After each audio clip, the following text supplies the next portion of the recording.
And that's what I love about poly. There's no, this relationship must meet this expectation or line. Like, you can just let the relationship be what it's supposed to be, and what you're ready for, and what they're ready for, and what your chemistry is ready for. And it takes away this pressure of a timeline as well. Welcome to Wild and Sublime, a sexy spin on infotainment, no matter your preferences, orientation, or relationship style.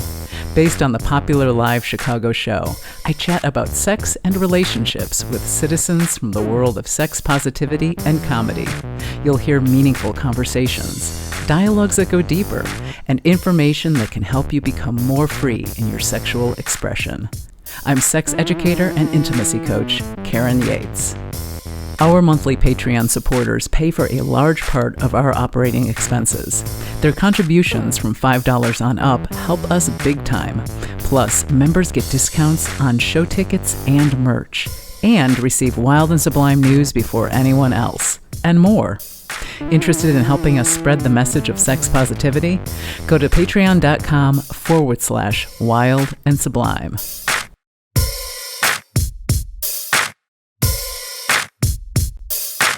Hey folks, welcome to Season 5 of Wild and Sublime, and we are doing something new this season.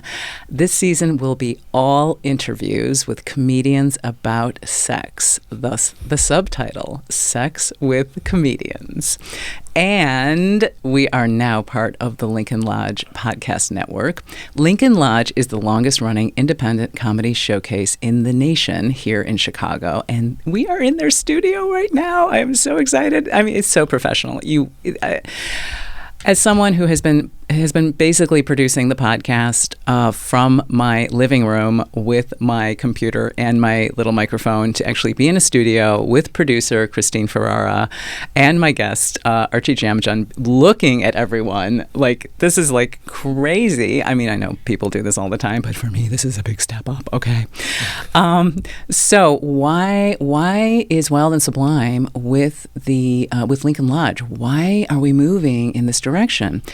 Well, if you are a regular listener, or if you come to the live show here in Chicago, you know that I had some major medical issues earlier in this year, and I'm fine now. But you know, when you stare death in the face, it really changes you. I mean, this is what happens. It's like, oh my God, what am I doing with my life? So when producer Christine Ferrara approached me, I was here doing an interview with Elizabeth Gomez and Adrian Gunn about their show, Don't Ruin It For Me. Christine grabbed me afterwards and asked me if I wanted to bring Wild and Sublime here to Lincoln Lodge, and suggested that we do a format change, a show with comedians. And at first I was like, what? And then I thought about it, and I'm like, oh my God, that sounds so wonderful to laugh and like talk about sex and like laugh. I mean, we laugh on the podcast a lot, and the live show is very funny, but like to put like comedy front and center in the show and like talk with comedians about sex, I thought was a freaking brilliant idea. So we're going to do like 6 or 8 episodes, and then we're going to see, how that went. And maybe the season after this, we'll mix it up. We'll go back to the old format and mix it with comedians. But the comedians are here to stay. Okay, let me just be real clear about that. The comedians are here to stay. And you can check out the video of this on the Lincoln Lodge YouTube channel, or clips of this interview on the Wild and Sublime Instagram and Facebook accounts at Wild and Sublime. So before I bring on the first guest, let me say we are recording on the lands of the Council of Three Fires, the Ojibwe, the Odawa, and the Potawatomi nations, comprised of the indigenous people that have lived here previously. And there are many other nations that have lived here, but I feel it's really important to acknowledge the people and the lands that were here before the colonial intruders. So, on to our first guest. Hi, Archy. Hi. Archy Jamjun is the curator of Outspoken, an LGBTQ story series at Sidetrack Bar. He is the 2-time winner of the Moth Grand Slam I didn't know that until I was like putting your bio together. That is so amazing. He is a gunkle and has been published by Chicago Magazine, Barrel House, and the Coachella Review. Archy was on our live show several times as a storyteller. He's done 2 stories with us, and a very funny storyteller. So I was really happy to hear that he has been adding stand-up to his repertoire. Yes. Welcome, Archy. Hi. Thanks for having me. Yeah, absolutely. So you're doing stand-up now. Yeah, actually, I start a class here on July 5th. I know. It'll be my second stand-up class, actually. Oh, that's so amazing. So, because, I was reading your... I was reading the stories because on the website we have transcripts. Mm-hmm.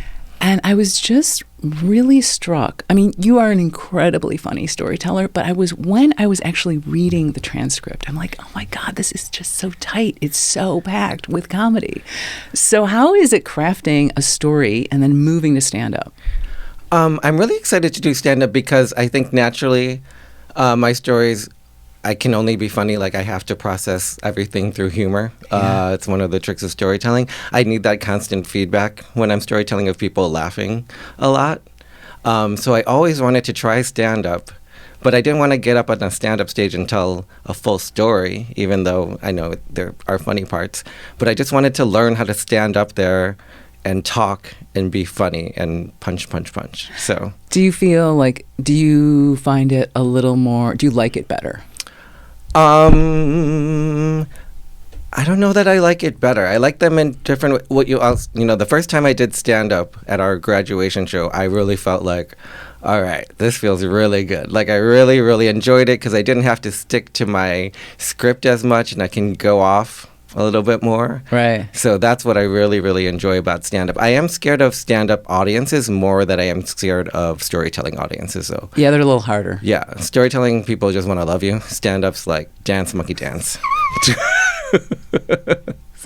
So did you win an award from the governor or something? I remember a couple of months ago I was scrolling and there was all of this it was like what's happened to Archy? What's going on? Well, Outspoken won a couple things. Outspoken got into the LGBTQ Hall of Fame in Chicago. Whoa. So we got to accept that award. Okay. And then a department of Illinois that is connected to the governor also gave us an award. The manager at Sidetrack, Brad, went to go get that award. So we got 2 in the fall. So Wow. it looked real. It looks so professional. Yeah, it felt very to be honored by the government. Oh my. Right. I mean, there's kind of this weird dichotomy of like, we're a series at Sidetrack Bar, and now we have hit the big time with the state of Illinois. Yeah. How many years have you been doing that, curating it? I was just talking to somebody about this, and I think 5 to 6. I don't know. Oh my God. Like, definitely since 2016, because I can, that was a very memorable year, and I remember curating Outspoken that year. But that was probably like my first year of doing it. And it's once a month, right? Once a month. Okay. Yeah. And how many storytellers are on it? Typically? 6 a month. So what has that been like? I mean, where are you at with it? When I first started, it was really, really hard. I think, a few great things have happened to me because of curating Outspoken. The first big thing I would say is, like, I finally feel like I have space in Boys Town. Like, I never really felt like I belonged there. And I think a lot of that was projections in my own head, but also processing also what's really there, which is like, it's kind of like a white space. Right. Especially when I was in my 20s, which was like 20 years ago. So, yeah, I feel like, wow, I have a community and I belong in Boys Town now because of Outspoken. And then I've just become a better leader, organizer, more confident in myself, because when I first started curating, there's a lot of things you need to keep people in line with when you're doing a storytelling show. Like, is your story on time? Collecting things. And I've just had to learn how to be a bigger boss and trust that I know what's going to be right and not the person performing. Oh my God, I know, right? It's really hard. It's really hard because I'm a people pleaser. So, like, switching into that gear is really hard for me. And these are things I needed to learn, I think. I know. It is hard. I mean, I feel the same way. My show is the same thing, where you kind of have to, like, I don't want to say crack the whip because it's really not that harsh, but like you just have to tell people this is what I want, and can you deliver that? Like, can you do this? Yeah, because I mean, and it's hard because we're not paying people, so I can't like hold a check over people's head or anything. It's just like, if you want to be part of this show, there are some just very small things I need you to do. Like, please don't go over 12 minutes. Please tell me what you're going to talk about beforehand. And it's amazing, like how many people can't follow that. It is. But I've gotten better at putting up the boundaries before the night of the show to make sure that all goes right. So what do you think Outspoken has basically, I mean, you just explained what it has done for you, but what has it done, do you think, for the community? Oh, wow. Like, when they started Outspoken, I wasn't part of it, but they were just planning to do a few shows, maybe for like half a year, maybe. And what it's done for the community is totally filled this need where people need this space to talk about either the trauma they've been through, the joy they've been through, whatever it is, but they've been through. I don't think there ever was a space in Boys Town, or maybe in I don't want to say the queer community of Chicago, because I'm sure there was, but such a big public spot with a crowd of 200 to 300 people. Yeah, I mean, Sidetrack is a big bar. It's a big notable bar in the gay community in Chicago. And then there's just kind of this, it's like a loop between the teller and the audience. As the tellers got more comfortable telling more traumatic or whatever deeper stories from themselves, the audience got better at putting out that love and creating that safe space. So I don't really take credit for it. It's just something that happened between the team, between the powers of the universe, but there's a magical vector thing there. And so the audience is super supportive, the tellers feel comfortable, and that's what it's doing for the community, giving people a space to be heard, but also to listen to things that they can relate to and then feel comfortable, because a lot of people in that audience never want to come up to tell a story, but they do keep coming back to listen to them. Right. It's like I noticed in the early days of Wild and Sublime, because we're going to be celebrating our 5th anniversary in October, and you are going to be there. You're I'll be there performing, doing a set. Yeah. But I remember in the first couple of shows, because it's it was at that point a once a month live show. There's this thing, like, trust had to be built, because when you're talking about this really vulnerable stuff like sex, like, people are like, okay, like, where are you going to go with this? Like, are you going to like take a dark turn, or are you going to go somewhere that's like frightening to me? And I noticed over time, the audience just kind of settled down, like, oh, okay. And like they would write more like prompts, or they would write more questions. And I could tell by like the amount of questions we would get for a Q&A, or the amount of prompts we would get answers, that like, oh my God, they're trusting us. They're trusting us. It's so incredible. I know. Yeah. Storytelling is kind of, I always tell people storytelling is what church used to be. Like, no, people don't go to, not that I know what happens in church, but like. Well, that's actually interesting, because you're Buddhist, right? Yes. And you are Thai. Yes. So let's move on down the line here. What was it like growing up in a Thai household, knowing you didn't like know you were gay, but you kind of knew. I kind of knew. You kind of knew. Everybody kind of knew. And the only reason I say this, I'm thinking of Archie's first story on the show. You're right. My girlfriend in that story definitely knew by the end. Yeah. I was thinking about that, and I think it was a lot of mixed messages, because Thai culture is, for Asian cultures, is very accepting of gay life. I don't know if that's a stretch to say, but for example, when I was little, I remember my family taking me to a drag show when I was like 8 or 10 years old. But I also remember my aunt lying to me and being like, Archie, you know how they get these performers is they kidnap little boys and then they turn them into women and they make them perform. So I went to the show and I was like terrified. And they gave like a free orange juice to people, and I refused. I was like, I'm not drinking the juice. The juice is poison. And then when the performer came out into the audience, I leapt over 2 people to go into my dad's arms so he would I couldn't get kidnapped. I was very scared of being kidnapped that night. But that's very progressive to take your kid to a drag show when they're 8. For sure. And but my mom is like my biggest cheerleader, and I'm very close to my mother, but she also was the one person that was like, so you will marry a woman one day, right? After I came out, she was already like that. But I think about my grandfather was gay, and like I didn't find out until when I came out. So Wow. I found out when I was about 20. And like I would go to Thailand every summer with my family, and my grandfather and my grandma slept in separate rooms. That was kind of like not that surprising because my grandma snored really loud. But my grandfather always was next to this strapping farmhand, right? And like, You mean they like hung out? Like, they hung out in their own hut. Like, now. And it all makes sense now. Like, when my grandfather passed, he left him a house and he left him a little bit of land that he could rent. Like, my grandfather was like a sugar daddy right in front of me the whole time. And I didn't put it all together. is that going to be a story? My grandfather was a sugar daddy? Oh my God, that's a great idea. It is a very small part of my coming out story that I do about when I come out to my mother, but you're right, it does deserve to be its own story. But I've just been putting the pieces together in my mind, over the last, I guess it's been a while, but I just haven't really thought about it as much as I have in the last 5 years. Since my aunt died maybe like 5 years ago, then I was like, been really thinking about it. Well, it's interesting you should bring that up because after my mother died, my dad died first, and then my mom died a couple of years later, and they were divorced. And this is part of my story. A friend of my mother's called and was like, your dad was gay, right? And I was like, what?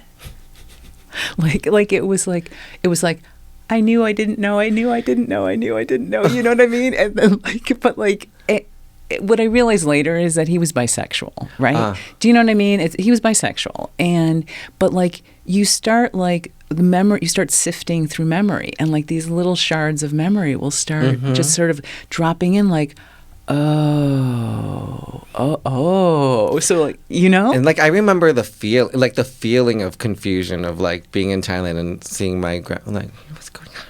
What's going on? Something is different, but I don't know. Who is that farmhand? Yeah. They're so close. We'll return to our conversation in a moment. Just a few simple sentences can change your intimate life. Want to know what they are? Download the free guide, Say It Better in Bed, 3 practical ways to improve intimate communication, to get easy tools to put into action immediately. Go to wildandsublime.com to get yours. So the story I want to talk about with you today is the second story you've told on the Wild and Sublime stages was about, you broke up with a partner after many years and you hit the ground running with Grindr. Yeah, something I've really discovered about myself since breaking up is like monogamy is really forced on me. It brings out a horrible side of me, a jealous, I don't know, just not like a great side of Archie. Also, I'm like a really wonderful slut. Like, I really enjoy it. I really enjoy different people. And there's no need to, I don't know. Like, I really like my life right now sexually. Yeah. So what I wanted to talk about, so for those of you who don't know, and we talked about this quite a lot on the recent Zachary Zane interview I did about Grindr. If you want to know all about the Grindr culture, you can definitely listen to that interview. But you said, and I wanted to dig into this just because, well, you said the first emojis on your profile are hear no evil, speak no evil, see no evil, rainbow unicorn. What for you, because I love emoji languaging, like what does that mean? Like what does the 3 monkeys mean to you? I think for me it basically meant like I come in peace. I don't know. I'm not looking for any drama. I'm not going to tell your wife about anything. Like I'm really open to meeting people from different situations. I don't, I want you to be honest with me. I want to be honest with you. I can't really control if you're honest in your own life to your other people. And I'm probably not that interested in engaging too much with someone who can't be honest with the people in their lives. But as far as our first Grindr connects, I come in peace. Like, shalom. How can I help you? So you explain in the story about how like eventually everyone wants to know what you're into, right? I know. It's just this is the way. Like There's like a standard. It could almost be like a scripted sales pitch when you're on Grindr. Like, hi, how are you today? What are you into? Host, travel. Can I see your album? Like, it's just like a protocol checklist thing. Right. And then you know, I do like to chat to people before I meet them just because, like, you want to get a sense of who you are. The scariest people are the ones that, like, send you a dick pic and then they're like, can I come over? And you're like, I was just making pasta. I don't know. Like, suddenly my options have changed. But do they get really like cranky if you're like, can you give me half an hour? I wouldn't say cranky. They just disappear or they keep talking to you. Okay. Like, you know, Okay. yeah. Okay. Yeah. So you can say I'm a top, I'm a bottom, I'm a verse bottom, I'm a verse top, verse straight up, or side. Yes. Right? And what's your distinguishing? How do you distinguish between? And so verse means versatile. What's the difference between a verse bottom and a bottom? A bottom is someone that will just only bottom, is only interested in bottoming. A verse bottom, I can only talk about what it means to me. I'm mostly a bottom, but I call myself a verse bottom because once in a while there's just the chemistry or the right ass that makes me want to top. And it's usually a combination, and it's always a surprise. I can never plan on topping that. Wow! Yeah. I'm filled with dread. There's so many expectations, so much pressure. It's like I'm a child going to take the SATs again. I can't do that. But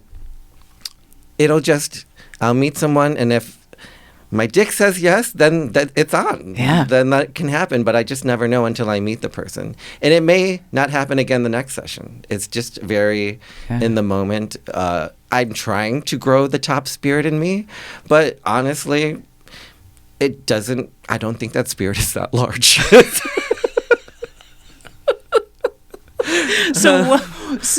Explain what a side is, because I think this is a wonderful, like, new kind of thing that's happening. I'm still learning what a side is. I met a side last week, which I'll get into that story, but a side is basically like no anal penetration. Okay. So like it can be anything besides that. Yeah, really. so oral?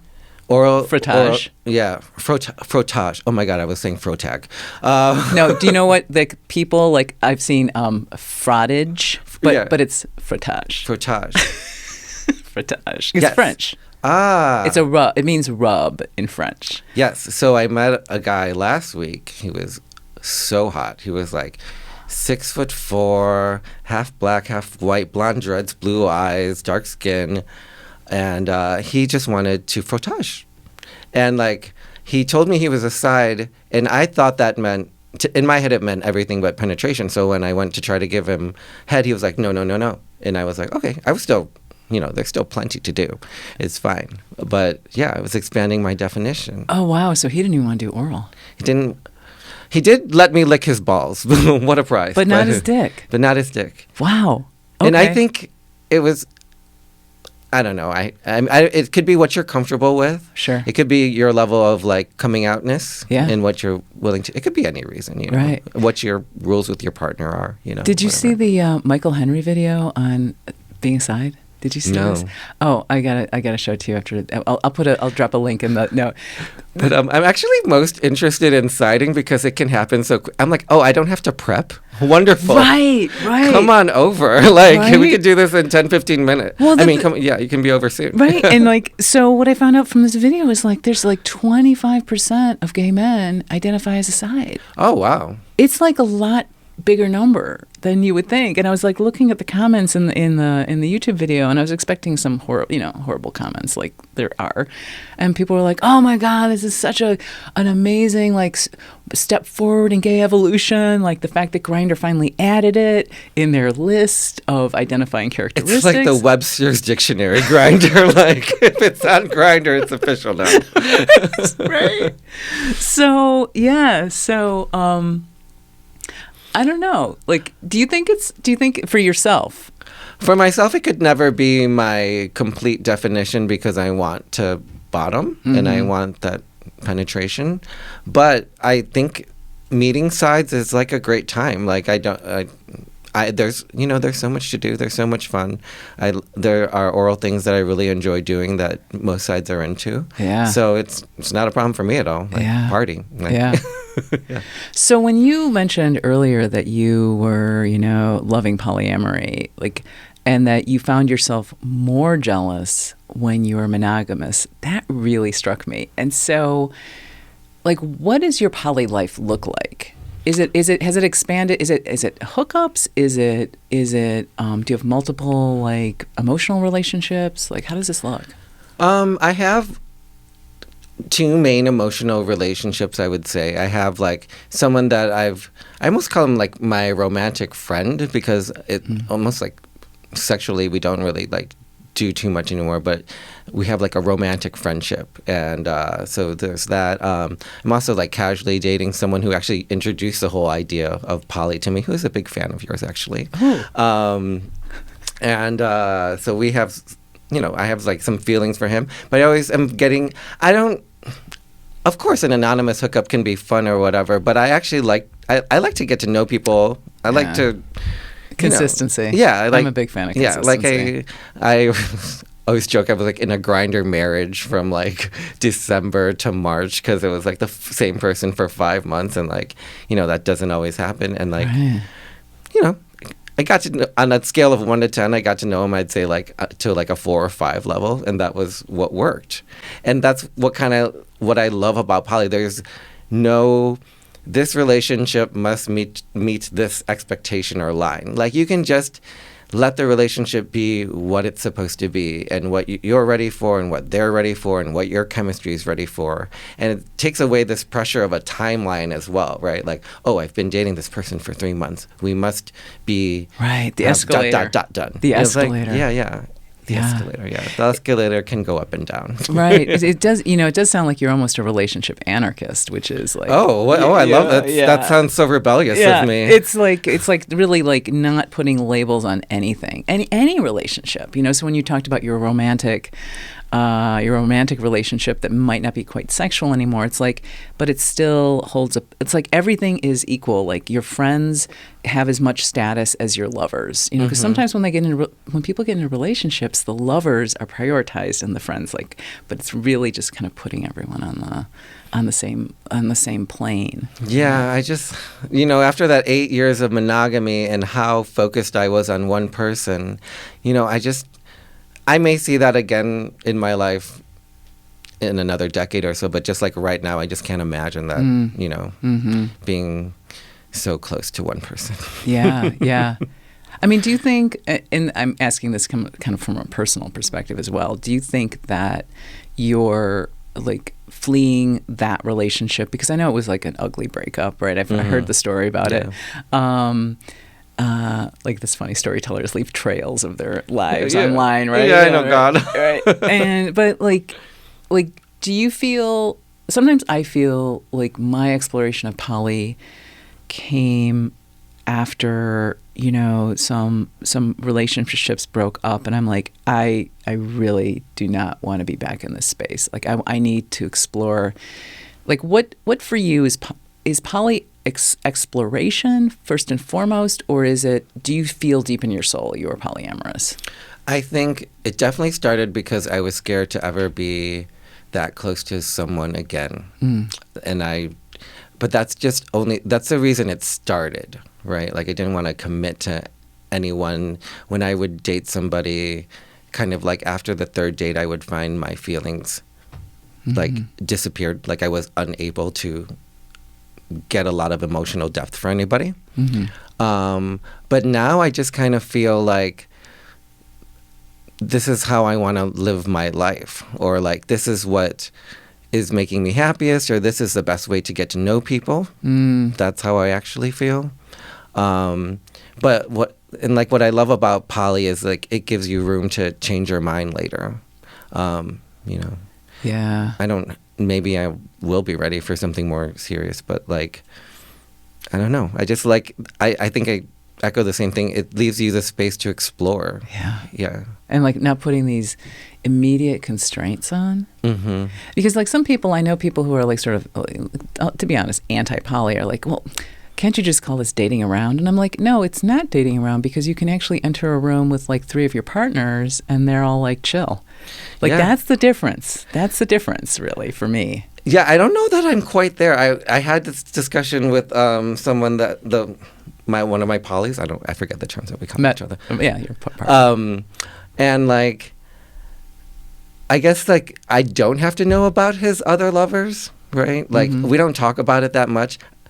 We've gotten to the point where I'm kind of okay hearing about it, but that's kind of the growth that I love with poly. Like when I first started and we first started dating, I remember he mentioned someone else he was dating, and I just like lost my mind. I was like, how could you say these things to me, even though I know I don't want to know, you know? And then, you know, he kind of apologized. We meet up, and then I was like, what is the point of being angry like that over these kind of things? So I think I'm somewhere in between where I'm like, now I'm like comfortable hearing him talk about other people he dates or other romantic situations that have happened to him. I don't know if I'm ready to see somebody, but I could definitely imagine it. I could imagine in a year or so I'd be like, okay, I could meet like somebody else you're dating, you know? Yeah, it really does change over time, I'd say. Certainly. Because I just love that, like, why hold on to certain bad feelings, you know? Yeah. Why indulge in those feelings? Yeah. So I wanted to get back to, you know, something you were talking about at the very beginning, which was that Outspoken has created sort of a home for you or a sense of belonging in the gay community in Chicago. I think that's what I heard you say. And I want to talk about your how being Asian and gay has, you know, you feel, you know, the show has given you a sense of, you know, belonging or safety because you've created it. I mean, I know you came on later, but you basically have created the way it is now. But I know Grindr can be crazy racist. Like, how are you, like, right now, like, with, like... I always tell myself I'm the most adorable invisible person in the world. Like, it is a weird fight inside your head. I always I try not to be shy about talking about how confident I am in my looks and how beautiful I am to me. Because I actually think it's like an act of protest for a gay Asian man to be like, look, I'm hot. All right? Because when I go out, I still often feel invisible if I'm not in that sidetrack room at Outspoken. Like, and on Grindr, there's definitely like, I know I'm getting shut down because I'm Asian to like tons of people every day that I reach out to. And I know that a white guy has a much easier time hooking up with people. But, you know, I don't lack for hookups or anything like that. So there's that. I'm like, how much more sex could I possibly have anyways? But I don't know. Sometimes it hurts. Sometimes it still hurts. And you just have to... I just have to still believe that I'm attractive. I still have to believe that there are a lot of great things about me, because it can wear you down. And it feels really sad sometimes to be like, I think I'm hot. I don't know what else I can do to be attractive, but a certain large percentage of the gay community is always going to look right past me, and I just have to accept that. And that's part of my life, and I wouldn't give up being Asian for anything. So, you kind of have to take the good and the bad. And what's very interesting, because I'm 43, so when I was in my 20s, it was a much bigger thing. It's gotten a little bit better now. What's amazing is, like, I feel like I want to honor BTS because they really changed. Oh, my God. Right? Like, Gen Zers love me. Right? Oh, my God. Like, the impact. I have a friend... She's in her 50s. She's so into BTS. And, like, it's just, like, plus, it's like their fluidity, right? Like, the way they present and the fluidity of their presentation in terms of gender, it's remarkable. It's remarkable. Yeah. I mean, it's such an interesting... One time I was working, and I went up to this table, and it was a family, and this 12-year-old girl started crying. And I was like, oh my God, is she okay? And the mom was like, oh, we're from Kansas and she loves BTS and she just doesn't really see many Asian people. I was like, what did you do? I didn't know.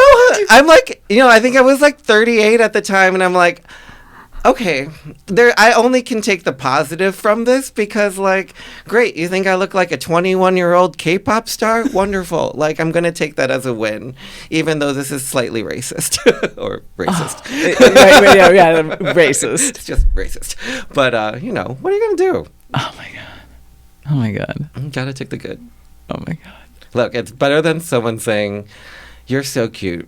I would almost sleep with you, but you're Asian. Which is like, that was what I would hear in my 20s. Yeah. Yeah. Oh, my God. That's... Okay. Yeah. Yeah.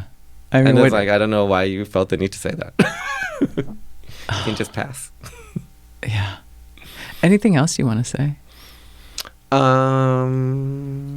What are you doing there? Like, what's on next for Outspoken? Is it Keep On Keeping On? And our next show is July 11th. Mm-hmm. So the week after July 4th. We're usually the first Tuesday, but that's the second Tuesday. Okay. And then August is our, I want to say it's 10th, but it might be 9th anniversary. Are you doing something special? I have a bunch of like, I guess I can call them like just really important people from the gay community telling stories that night.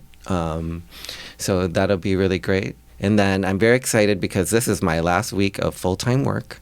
And I'm going down to part-time, and I have my stand-up class. I'm doing an acting class. I want to try to get a talent agent. It's just like a little bit of a like, let's go for the artistic goals a little bit harder kind of era. So I'm really excited to start that. I can't wait. I can't wait to see what happens. Yeah. Thank you, Archie. Thank you, Karen. Wild and Sublime is supported in part by our Sublime supporter, Full Color Life Therapy. Therapy for all of you at fullcolorlifetherapy.com. Thank you for listening. Know someone who'd like this episode? Send it to them. You can follow us on Facebook, TikTok, and Instagram at Wild and Sublime, and sign up for newsletters at wildandsublime.com. Got feedback or an inquiry? Contact us at info@wildandsublime.com. And we'd love a review or rating on your podcast player. I'd like to thank our design guru, Jean-François Gervais. Theme music by David Ben-Porat. This episode was produced and edited by Christine Ferrara at the Lincoln Lodge Podcast Studio as part of the Lincoln Lodge Podcast Network.